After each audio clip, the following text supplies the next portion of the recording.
नमस्कार, मी Indira. Top news मराठीमध्ये आपलं स्वागत. एक नजर स्पीड न्यूजवर.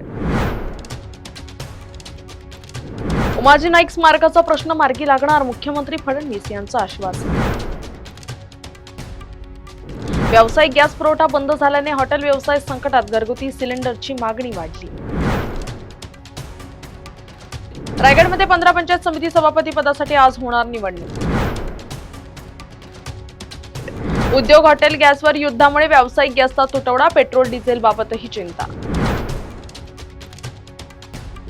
संघ मुख्यालयावर मोर्चा, वंचित काँग्रेसचा निर्णय. 23 मार्च रोजी ठरला दिवस, मोदींच्या कारभाराच्या निषेधार्थ आंदोलन.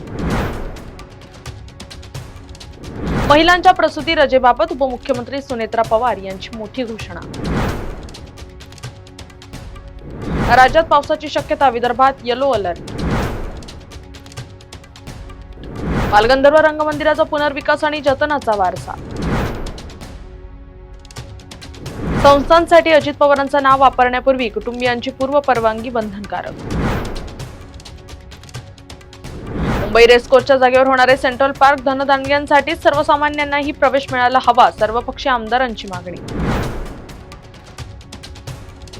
जमीन मोजणीसाठी खासगी भूमापक 1 महिन्यात मोजणी करणं बंधनकारक, महसूल मंत्री चंद्रशेखर बावनकुळे यांची घोषणा.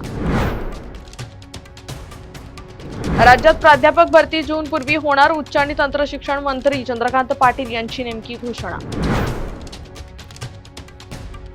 युद्धाच्या भडक्यात इथेनॉलचाच आधार, पेट्रोलमध्ये मिश्रण वाढण्याची शक्यता, साखर उद्योगात इथेनॉल E25 धोरणाची चर्चा.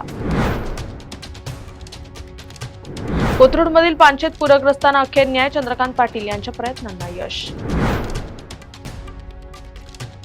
टॉप न्यूज मराठीच्या टॉप स्पीड न्यूज मध्ये आता इथेच थांबूया. ताज्या बातम्या आणि घडामोडींसाठी पाहत रहा टॉप न्यूज मराठी. आपला महाराष्ट्र, आपली बातमी. आता जोकासू STP या अत्याधुनिक जॅपनीज तंत्रज्ञानाने सुसज्ज, quick installation, energy efficient, noiseless blowers, low maintenance या आणि अशा वैशिष्ट्यांनी परिपूर्ण जोकासू STP तंत्रज्ञान प्रकल्प उभारणीपासून ते विक्री पश्चात समाधानकारक सेवा देणारी, भारताबरोबरच परदेशात देखील प्रकल्पांची यशस्वी उभारणी करणारी company Deccan water treatment private limited.